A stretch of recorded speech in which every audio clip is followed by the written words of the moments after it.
अस्सलामुअलैकुम स्टूडेंट्स। कभी सोचा है कि दुनिया की हर चीज़ घूम रही है? चांद, सूरज, फैन, बाइक का टायर और हाँ, आपका खुद का दिमाग भी। फिजिक्स का ये चैप्टर एंगुलर और सर्कुलर मोशन सिर्फ किताब तक महदूद नहीं, ये गाड़ियों के इंजन से लेकर स्पेस शटल्स तक हर जगह काम करता है। अगर आप क्लास 11 के फेडरल बोर्ड के स्टूडेंट हो या फिर समझना चाहते हो कि दुनिया घूमती कैसे है, तो वीडियो को एंड तक जरूर देखो, क्योंकि आज हम एंगुलर मोशन के सबसे इम्पोर्टेंट शॉर्ट क्वेश्चंस का जवाब देने वाले हैं और सिर्फ रट्टा नहीं, कॉन्सेप्ट समझ के फिजिक्स को फील करना सीखेंगे। तो चलिए बिना किसी रुकावट के शुरू करते हैं।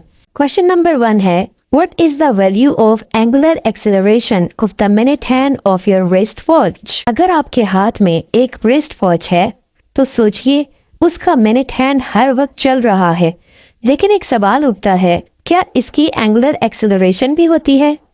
चलिए इस कॉन्सेप्ट को एकदम सिंपल और मजेदार तरीके से समझते हैं। इसके लिए हम यूनिफॉर्म सर्कुलर मोशन को स्टडी करते हैं। देखिए, एंगुलर एक्सेलरेशन का मतलब होता है एंगुलर वेलोसिटी का चेंज पर यूनिट टाइम। अगर कोई चीज तेज या धीरे से हो रही है, तब उसकी एंगुलर एक्सेलरेशन होगी, लेकिन मिनट हैंड का मोशन हमेशा सेम होता है, एकदम कांस्टेंट स्पीड से। ये 60 मिनट्स में एक फुल राउंड कंप्लीट करता है, ना ज्यादा ना कम। मतलब एंगुलर वेलोसिटी चेंज नहीं होती। जब एंगुलर वेलोसिटी चेंज ही नहीं होती, तो एंगुलर एक्सेलरेशन भी जीरो हो जाती है। फॉर्मूला से भी समझते हैं, यहाँ पे जब हमारे पास एंगुलर वेलोसिटी जीरो हो जाएगी, तो एंगुलर एक्सेलरेशन भी जीरो हो जाएगी। चलिए अब एक रियल लाइफ एग्जांपल लेते हैं। सोचिए आप बाइक चला रहे हैं। अगर आप एक फिक्स्ड स्पीड पर जा रहे हैं, बिना ब्रेक लगाए और बिना एक्सेलरेशन दिए, तो क्या स्पीड बढ़ेगी? नहीं, आपकी बाइक की एक्सेलरेशन भी जीरो होगी। बिल्कुल वैसे ही मिनट हैंड भी एक फिक्स्ड स्पीड पर चलता है, इसलिए इसकी एंगुलर एक्सेलरेशन जीरो होती है। क्वेश्चन नंबर 2 है, define the following angular quantities displacement, velocity, acceleration. इस क्वेश्चन में हम डिस्कस करने वाले हैं एंगुलर डिस्प्लेसमेंट, एंगुलर वेलोसिटी और एंगुलर एक्सेलरेशन के बारे में, मतलब घूमने वाली चीजों की फिजिक्स। और बिलीव मी, अगर ये समझ लिया तो सर्कुलर मोशन का एक भी सवाल गलत नहीं होगा। तो सबसे पहले जानते हैं एंगुलर डिस्प्लेसमेंट मींस घूमने का एंगल। एंगुलर डिस्प्लेसमेंट का मतलब क्या होता है? सिंपल वर्ड्स में, कितना घूमना। जैसे आप फैन का एक ब्लेड देखें, अगर वो 90 डिग्री पे घूम रहा है, तो इसका मतलब है कि उसका एंगुलर डिस्प्लेसमेंट π/2 रेडियन हो गया। फॉर्मूला याद रखो, theta is equals to S by R. यहाँ पे एस आर की लेंथ है और आर रेडियस है। इसका एस आई यूनिट रेडियन होता है। अब इसको समझने के लिए हम एक रियल लाइफ एग्जांपल भी लेंगे। अगर क्लॉक का मिनट हैंड 15 मिनट्स तक मूव करे, तो वो 90 डिग्री रोटेट करेगा, यानी कि एंगुलर डिस्प्लेसमेंट π/2 रेडियन होगा। नेक्स्ट है एंगुलर वेलोसिटी, घूमने की स्पीड। आप सोचिए, सिर्फ एंगल घूमने से बात नहीं बनती, कितनी तेजी से घूमता है ये मैटर करता है। इसको कहते हैं एंगुलर वेलोसिटी, यानी rate of change of angular displacement. Formula याद रखो, angular velocity is equals to theta divided by T. यहाँ पे थीटा एंगुलर डिस्प्लेसमेंट है और टी टाइम टेकन है, तो इसका ऐसा यूनिट होता है रेडियन पर सेकेंड। अब इसको एक एग्जाम्पल से भी समझते हैं। अगर एक व्हील 2 सेकेंड्स में एक फुल राउंड मीन्स 360 डिग्री या 2 पाई रेडियंस कंप्लीट करे, तो उसकी एंगुलर वेलोसिटी होगी 2 pi divided by 2, which will be equals to pi radians पर सेकेंड। नेक्स्ट है एंगुलर एक्सेलरेशन, स्पीड बढ़ी या कम हुई। अगर आप बाइक चला रहे हो और सडनली स्पीड बढ़ाते हो या कम करते हो, तो क्या होता है? एक्सेलरेशन या डीसेलरेशन। बिल्कुल वैसे ही अगर एंगुलर वेलोसिटी चेंज हो रही है, तो एंगुलर एक्सेलरेशन आएगी। फॉर्मूला याद रखो, delta W divided by delta T. यहाँ पे डेल्टा डब्ल्यू एंगुलर वेलोसिटी का चेंज है और डेल्टा टी टाइम टेकन है, तो इसका ऐसा यूनिट है रेडियन पर सेकेंड स्क्वायर। इसको समझने के लिए अब हम एक एग्जाम्पल देखते हैं।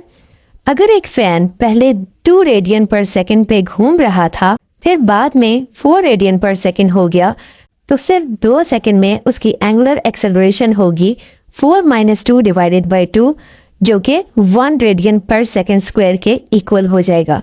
तो कंक्लूजन ये हुआ कि जब भी कोई चीज़ घूमती है तो उसकी डिस्प्लेसमेंट होती है, वेलोसिटी होती है, और अगर स्पीड चेंज हो रही है तो एक्सेलरेशन भी होती है। क्वेश्चन नंबर 3 है, define the relation between part A linear and angular displacement, part B linear and angular velocity, part C linear and angular acceleration. इस क्वेश्चन को समझने के लिए हम एक एग्जाम्पल स्टडी करते हैं।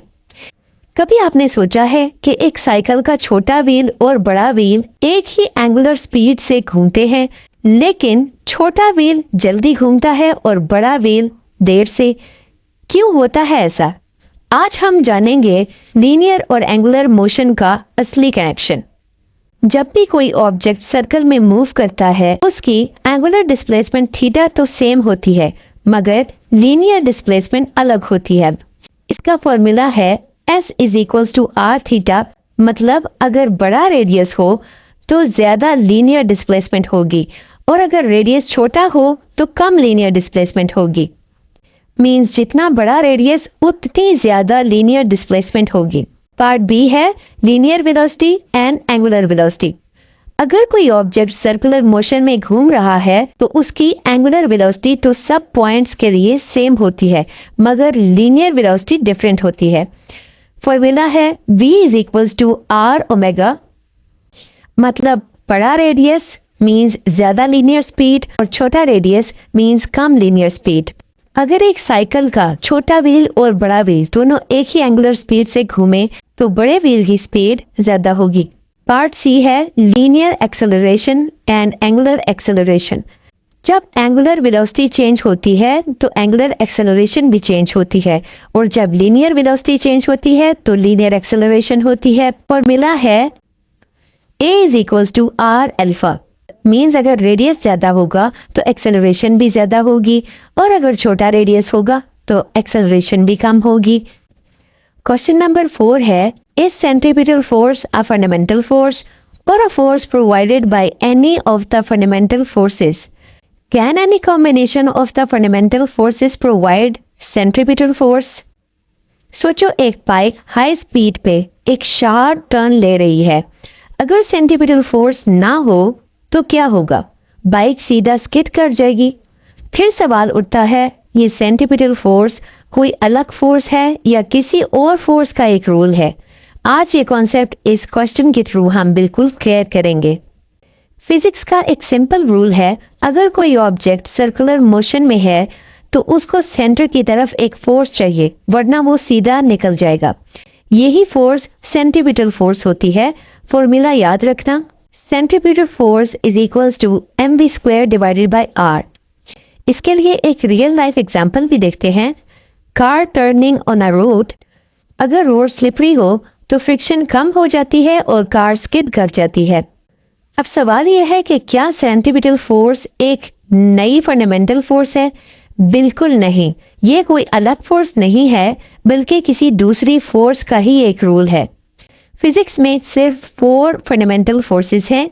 नंबर 1 ग्रेविटेशनल फोर्स, जैसे अर्थ और सन के बीच की फोर्स होती है। नंबर 2 इलेक्ट्रोमैग्नेटिक फोर्स, जैसे इलेक्ट्रॉन और न्यूक्लियस की force. Number 3 strong nuclear force, जैसे प्रोटॉन्स और न्यूट्रॉन्स को न्यूक्लियस में जोड़ने वाली फोर्स। और नंबर 4 है वीक न्यूक्लियर फोर्स, जैसे रेडियो एक्टिव डिके। तो सेंट्रीपिटल फोर्स इनमें से किसी एक या इनके कॉम्बिनेशन से बनती है। अब इसके लिए हम कुछ सिंपल सी एक्सप्लेनेशन देखते हैं।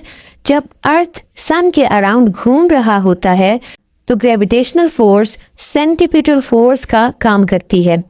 जब एक कार टर्न लेती है तो रोड और टायर के बीच की फ्रिक्शन सेंट्रीपिटल फोर्स प्रोवाइड करती है। जब कोई स्टोन एक स्ट्रिंग से घुमाया जाए तो स्ट्रिंग की टेंशन फोर्स सेंट्रीपिटल फोर्स होती है। जब इलेक्ट्रॉन न्यूक्लियस के अराउंड मूव करता है तो इलेक्ट्रोस्टैटिक फोर्स सेंट्रीपिटल फोर्स का काम करती है। तो कंक्लूजन ये हुआ कि सेंट्रीपिटल फोर्स कोई नई फोर्स नहीं है। हर सर्कुलर मोशन में कोई ना कोई फंडामेंटल फोर्स ही सेंट्रीपिटल फोर्स का काम करती है। अगर ये फोर्स ना हो तो ऑब्जेक्ट सर्कुलर मोशन से सीधा भाग जाएगा। क्वेश्चन नंबर 5 है, there are generally double tyres in heavy vehicles on one side of an axle. Will its moment of inertia be different from that of a single tyre? तो students, कभी आपने सोचा है कि हैवी ट्रक्स के tyre single क्यों नहीं होते? क्या डबल टायर सिर्फ इसलिए लगाए जाते हैं कि बड़ा ट्रक दिखाई दे? बिल्कुल नहीं, ये प्योर फिजिक्स का कॉन्सेप्ट है। तो फिजिक्स का एक गोल्डन रूल है, जितना मास रोटेशन एक्सिस से दूर होगा उतनी ही ज्यादा रोटेशन रेजिस्ट होगी। यही मोमेंट ऑफ इनर्शिया का कॉन्सेप्ट है। इसको हम आई से रिप्रेजेंट करते हैं और फॉर्मूला ये है, I is equals to 1/2 mr²। अब एक सवाल है, अगर एक ट्रक के सिंगल टायर की जगह डबल टायर्स लगा दें तो क्या होगा? अब यहाँ पे हम सिंगल टायर और डबल टायर में क्या फर्क है इसको देखेंगे। एक सिंगल टायर का मोमेंट ऑफ इनर्शिया होता है 1/2 mr² और एक डबल टायर के लिए हम मास को डबल कर देंगे तो इसकी वैल्यू आ जाएगी 2 times moment of inertia of single tyre. मतलब मोमेंट ऑफ इनर्शिया डबल हो गया कि heavy vehicles double tyres use करते हैं ताकि स्टेबिलिटी बढ़ सके। अब एक रियल लाइफ एग्जांपल भी देखते हैं। इमेजिन करें एक टाइट रॉप वर्कर को, अगर वो अपने हाथ खोल लेता है तो उसका बैलेंस बढ़ जाता है क्योंकि मोमेंट ऑफ इनर्शिया बढ़ जाता है। बिल्कुल इसी तरह जब ट्रक डबल टायर्स यूज करता है तो ज्यादा स्टेबिलिटी मिलती है। ट्रक इजीली स्किड नहीं करता, लोड इवनली डिस्ट्रीब्यूट हो जाता है और टायर्स और रोड पर प्रेशर कम होता है। अगर सिर्फ सिंगल टायर्स होते तो ट्रक बैलेंस लूज कर सकता था और स्किड हो सकता था और इस तरह एक्सीडेंट का चांस भी बढ़ सकता है। तो कंक्लूजन ये हुआ कि डबल टायर्स का moment of inertia single tyre से ज्यादा होता है। जितना ज्यादा मोमेंट ऑफ इनर्शिया होगा उतनी ही ज्यादा स्टेबिलिटी होगी। हैवी व्हीकल्स डबल टायर्स इसलिए यूज करती हैं ताकि कंट्रोल और सेफ्टी मेंटेन रहे। इस तरह ट्रक के डबल टायर्स सिर्फ उसका साइज नहीं बढ़ाते बल्कि उसकी सेफ्टी और कंट्रोल को भी बढ़ाते हैं। क्वेश्चन नंबर 6 है, why it is best to have the blades rotate in opposite directions for a helicopter having 2 sets of lifting blades? Helicopter के ब्लेड्स ऑपोजिट डायरेक्शन में क्यों घूमते हैं? आपने सोचा है कि डबल रोटर हेलीकॉप्टर्स के ब्लेड्स ऑपोजिट डायरेक्शन में क्यों घूमते हैं? क्या ये सिर्फ एक डिजाइन चॉइस है? बिल्कुल नहीं, ये प्योर फिजिक्स का ही खेल है। मीन्स न्यूटन्स का थर्ड लॉ का कमाल देखते हैं। For every action there is an equal and opposite reaction. अगर एक सिंगल रोटर हेलीकॉप्टर के ब्लेड्स घूमेंगे तो रिएक्शन फोर्स उसकी बॉडी को उल्टा घूमने पर मजबूर करेगी। लेकिन अगर दो रोटर्स ऑपोजिट डायरेक्शन में घूमे तो दोनों का टॉर्क कैंसिल हो जाता है और हेलीकॉप्टर स्टेबल रहता है। Number 2, no need for a tail rotor, that is simplicity and power saving. Single rotor helicopters extra tail rotor use करते हैं जो पावर कंज्यूम करता है सिर्फ हेलीकॉप्टर को घूमने से बचाने के लिए। लेकिन डबल रोटर हेलीकॉप्टर्स में ऑपोजिट रोटेशन टॉर्क कैंसिल कर देता है और टेल रोटर की जरूरत ही नहीं होती। Number 3 is increased lift efficiency means power waste नहीं होती। सिंगल रोटर हेलीकॉप्टर्स में टेल रोटर पर भी पावर लगती है लेकिन डबल रोटर्स वाले हेलीकॉप्टर्स टेल रोटर का लॉस अवॉइड कर देते हैं और सारी पावर लिफ्ट जनरेट करने के लिए यूज होती है। मतलब ज्यादा एफिशिएंसी, ज्यादा पावर और ज्यादा lift. Number 4, better stability and control. कोई हवा उड़ा नहीं सकती। ऑपोजिट रोटेशन से हेलीकॉप्टर परफेक्टली बैलेंस्ड रहता है, हॉवरिंग पोजीशन स्टेबल होती है, जल्दी मूव और टर्न कर सकता है। इसी वजह से मिलिट्री हेलीकॉप्टर्स जैसे Kamov KA-52 double counter rotating blades use करते हैं। क्वेश्चन नंबर 7 है, if diameter of earth becomes half and there is no change in its mass, What effect will be there on the rotational speed of Earth around its axis? Students imagine करो अगर अर्थ का diameter आधा हो जाए लेकिन mess same रहे तो क्या होगा? एक रेवोल्यूशन जो अभी 24 आवर्स में कंप्लीट होती है वो कितनी फास्ट हो जाएगी? ये कोई फैंटेसी नहीं, ये प्योर फिजिक्स है। तो चलो समझते हैं फिजिक्स का magic, that is moment of inertia. सबसे पहले एक बेसिक कॉन्सेप्ट जो कि मोमेंट ऑफ इनर्शिया है, ये डिसाइड करता है कि कोई ऑब्जेक्ट कितनी आसानी से या कितनी डिफिकल्टी से घूमता है। अगर मैस सेम है लेकिन साइज छोटा हो जाए तो इनर्शिया कम हो जाता है और ऑब्जेक्ट ज़्यादा फास्ट रोटेट करता है। For a sphere moment of inertia होता है I is equals to 2/5 mr²। अगर डायामीटर आधा हो जाए तो रेडियस भी आधा हो जाएगा। R2 is equals to R1 divided by 2। इस तरह नए इनर्शिया की वैल्यू हो जाएगी I2 is equals to I1 divided by 4। मतलब रोटेशन के लिए रेजिस्टेंस कम हो जाएगा। स्टेप 2 है conservation of angular momentum. Physics का एक रूल है L is equals to I omega. जब कोई एक्सटर्नल फोर्स नहीं होती तो एंगुलर मोमेंटम कांस्टेंट रहता है। I1 omega 1 is equals to I2 omega 2। जैसा कि हमें पता है कि I2 यहाँ पे I1 डिवाइडेड बाई 4 के इक्वल है, तो इक्वेशन सॉल्व करने पर हमारे पास रिजल्ट आ जाएगा omega 2 is equals to 4 omega 1। मतलब अर्थ 4 टाइम्स फास्ट रोटेट करेगी। स्टेप 3 है रियलिटी चेक, मीन्स दिन कितना छोटा हो जाएगा। आज अगर एक दिन 24 आवर्स का है और अर्थ 4 टाइम्स फास्ट घूमने लगे तो न्यू डे की लेंथ हमारे पास आ जाएगी 24 divided by 4 which will be equal to 6 hours. मतलब सुबह 6 o'clock पे जो दिन स्टार्ट होता है 12 o'clock पे रात हो जाती। एक पूरा दिन सिर्फ 6 घंटे का होता। क्वेश्चन नंबर 8 है why does in circular motion our tangential acceleration can change the magnitude of the velocity but not its direction? Imagine करो आप एक बाइक राइड कर रहे हो गोल गोल ट्रैक पर। अगर आप स्पीड बढ़ाते हो या कम करते हो तो क्या सिर्फ स्पीड चेंज होगी या डायरेक्शन भी? ये एक इंटरेस्टिंग फिजिक्स का कॉन्सेप्ट है। टेंजेंशियल एक्सेलरेशन सिर्फ स्पीड को चेंज करती है लेकिन डायरेक्शन चेंज नहीं करती।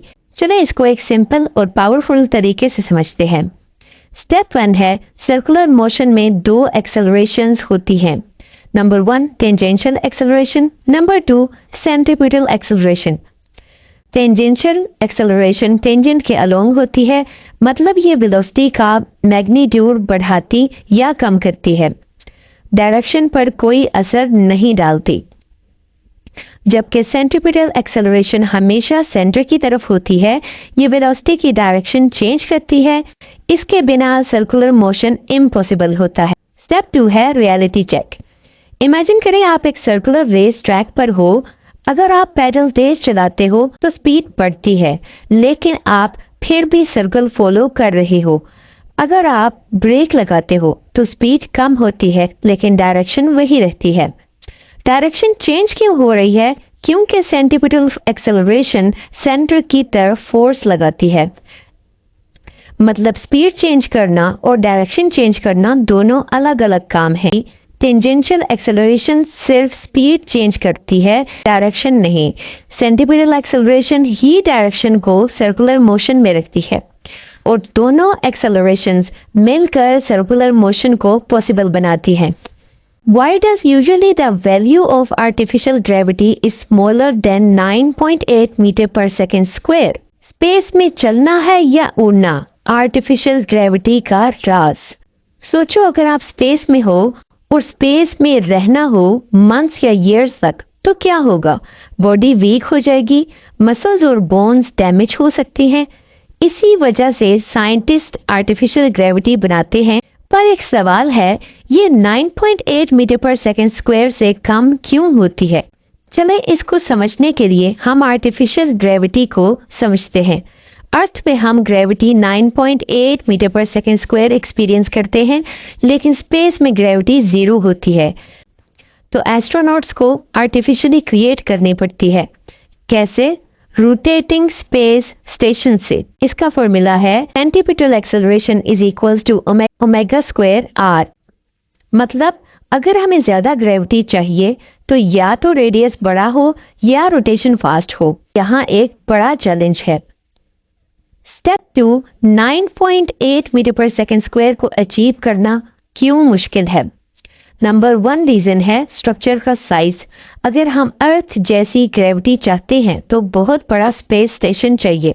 ऐसा बनाने के लिए बहुत ज्यादा पैसा और रिसोर्सेज लगते हैं। नंबर 2, स्पीड का इफेक्ट। अगर रोटेशन स्पीड बहुत ज्यादा हो तो एस्ट्रोनॉट्स को कोरियोलिस इफेक्ट मींस चक्कर आना, डिसओरिएंटेशन फील होगी। ग्रेविटी देना उनके लिए कंफर्टेबल नहीं होगा। Number 3, energy efficiency. Space missions fuel और एनर्जी सेव करते हैं। अगर ग्रेविटी 9.8 मीटर पर सेकेंड स्क्वायर पर सेट कर दें तो बहुत ज़्यादा एनर्जी लगेगी जो लॉन्ग टर्म मिशंस के लिए इनएफिशिएंट है। स्टेप 3 में हम एक रियल लाइफ एग्जाम्पल देखते हैं। नासा और दूसरी space agencies generally 3 to 5 metre पर सेकेंड स्क्वायर तक ग्रेविटी बनाते हैं जो ह्यूमन बॉडी के लिए काफ़ी है। ये इनफ होती है ताकि एस्ट्रोनॉट्स की मसल्स और बोन्स वीक ना हो लेकिन डिस्कम्फर्ट भी ना हो। तो कंक्लूजन ये हुआ कि आर्टिफिशियल ग्रेविटी काफ़ी केसेस में 9.8 मीटर पर सेकेंड स्क्वायर से कम होती है क्योंकि बड़े स्पेस स्टेशन या हाई स्पीड रोटेशन प्रैक्टिकल नहीं है। ह्यूमन एडेप्शन और कंफर्ट के लिए 3 to 5 मीटर पर सेकेंड स्क्वायर काफ़ी होती है। फ्यूल और एनर्जी एफिशिएंसी के लिए लोअर ग्रेविटी बेहतर होती है। क्वेश्चन नंबर 10 है, why is gyroscope used in aeroplanes?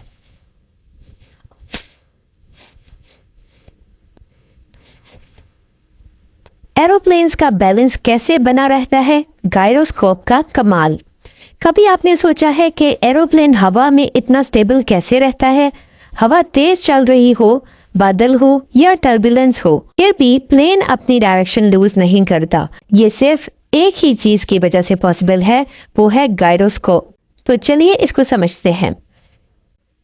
Gyroscope क्या होता है?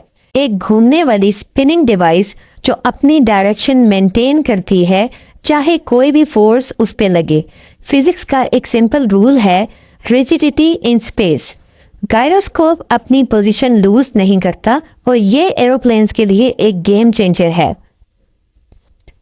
एरोप्लेन में गायरोस्कोप कहाँ यूज होता है? नंबर 1, स्टेबिलिटी और बैलेंस। जब एरोप्लेन हवा में होता है तो उसको अपनी डायरेक्शन और पोजीशन मेंटेन करनी होती है। गायरोस्कोप उसको स्टेबल रखता है ताकि पायलट एक्यूरेट कंट्रोल कर सके। Number 2, altitude indicator. कभी सोचा पायलट को कैसे पता चलता है कि प्लेन सीधा है या टिल्ट हो रहा है? गायरोस्कोप बेस्ड एल्टीट्यूड इंडिकेटर दिखाता है कि प्लेन असेंड कर रहा है या डिसेंड। जब बाहर सिर्फ बादल दिखाई दे रही हों तब ये पायलट की आंखों का काम करता है। Number 3, navigation system means GPS के बिना भी काम करता है। जब प्लेन ओशंस या रिमोट एरिया से गुजरता है तो कभी कभी जीपीएस सिग्नल्स वीक हो जाते हैं। Gyroscopes inertia based navigation provide करते हैं ताकि प्लेन सही डायरेक्शन मेंटेन करे। नंबर 4 है ऑटो पायलट सिस्टम। आज के modern planes auto pilot feature use करते हैं और गेस करो इसकी बेस क्या है? गायरोस्कोप। ये प्लेन को एक स्मूथ और स्टेडी फ्लाइट मेंटेन करने में मदद करता है। तो फाइनल आंसर ये हुआ कि गायरोस्कोप प्लेन की स्टेबिलिटी और डायरेक्शन कंट्रोल करता है। ये एल्टीट्यूड इंडिकेटर, नेविगेशन सिस्टम और ऑटो पायलट में यूज होता है। इसके बिना प्लेन टर्बुलेंस में अपनी पोजीशन लूज कर सकता है। क्वेश्चन नंबर 11 है, how the rotation of a flywheel helps to prevent out the power delivery from the engine. की smooth power means flywheel का जादू। कभी आपने सोचा है कि गाड़ी का इंजन इतना स्मूथली कैसे चलता है? अगर आप बाइक या कार चलाते हो तो क्या कभी इंजन की पावर कभी ज्यादा कभी कम फील होती है? नहीं ना। लेकिन इंजन की पावर डिलीवरी इतनी स्मूथ कैसे होती है? इसका एक सिंपल सा आंसर है फ्लाई व्हील का मैजिक। इंजन पावर का प्रॉब्लम क्या है? एक इंटरनल कंबशन इंजन में 4 स्ट्रोक्स होते हैं, intake stroke, number 1 intake stroke, air और फ्यूल इंजन में जाता है। Number 2 compression stroke, fuel compress होता है। नंबर 3 पावर स्ट्रोक, इग्निशन होती है, एक्सप्लोजन होता है और यहाँ से पावर मिलती है। Number 4 exhaust stroke, burned gases engine से निकालते हैं। अब प्रॉब्लम ये है कि इंजन सिर्फ पावर स्ट्रोक पे फोर्स देता है, बाकी 3 स्ट्रोक्स में कोई पावर नहीं होती। तो फिर इंजन स्मूथली कैसे चलता है? यहाँ फ्लाईव्हील का रोल शुरू होता है। फ्लाईव्हील क्या करता है? फ्लाईव्हील एक हैवी रोटेटिंग डिस्क होती है जो इंजन के क्रैंक शाफ्ट से कनेक्टेड होती है। पावर स्ट्रोक पे एनर्जी स्टोर करता है। जब पावर स्ट्रोक आता है तो फ्लाईव्हील एनर्जी एब्जॉर्ब करता है, बाकी स्ट्रोक्स में एनर्जी रिलीज करता है। जब इंजन के बाकी स्ट्रोक्स पावर नहीं दे रहे होते तब फ्लाईव्हील स्टोर्ड एनर्जी वापस देता है। इसे इंजन स्मूथली रोटेट करता है, फ्लक्चुएशंस और वाइब्रेशंस को कंट्रोल करता है। अगर फ्लाईव्हील ना हो तो इंजन अनइवन पावर देगा और जर्क्स आएंगे।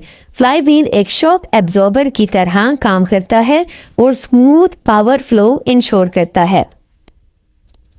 अब एक रियल लाइफ एग्जांपल देखते हैं। सोचो अगर फ्लाईव्हील ना हो तो गाड़ी का इंजन 1 सेकंड तेज चलेगा, दूसरे सेकंड रुकेगा। बाइक चलाते वक्त अगर फ्लाईव्हील ना हो तो हर गियर चेंज पे झटके लगेंगे। फैक्ट्रीज में भी फ्लाईव्हील्स मशीन्स की स्मूथ रनिंग के लिए यूज होते हैं। तो स्टूडेंट्स, फ्लाईव्हील सिर्फ एक मेटल का टुकड़ा नहीं है, ये एक साइंटिफिक इंजीनियरिंग मार्वल है। जितना आप फिजिक्स को फील करेंगे उतना आप मैकेनिकल इंजीनियरिंग और इनोवेशन को समझेंगे। हो सकता है कल को आप ही एक बेटर फ्लाईव्हील डिजाइन करो जो फ्यूचर इलेक्ट्रिक कार्स या स्पेस शटल्स के काम आए। सोचना शुरू करो, क्योंकि जो फिजिक्स को डीपली समझता है वही फ्यूचर इंजीनियर या साइंटिस्ट बनता है। एंगुलर और सर्कुलर मोशन की यही असली गेम है। समझ आई या सिर्फ सुना और भूल गए? अगर आपको ये वीडियो इन्फॉर्मेटिव लगे तो ज़रूर लाइक कीजिएगा। और हाँ, अगर आप और भी ऐसे माइंड ब्लोइंग फिजिक्स के कॉन्सेप्ट्स को समझना चाहते हो तो सब्सक्राइब करो फिजिक्स डायनामिक्स चैनल को और बेल आइकॉन दबाना मत भूलना। कमेंट सेक्शन में मुझे बताओ कि कौन सा कॉन्सेप्ट सबसे ज्यादा इंटरेस्टिंग लगा। और अगर कोई टॉपिक समझ नहीं आया तो कमेंट करो, मैं अगली वीडियो उसी पर बनाऊंगी। याद रखना, फिजिक्स रट्टा नहीं, फील करने की चीज है। जिस दिन आपने कॉन्सेप्ट को डीपली समझ लिया उस दिन आपके मार्क्स भी बूस्ट होंगे और कॉन्फिडेंस भी।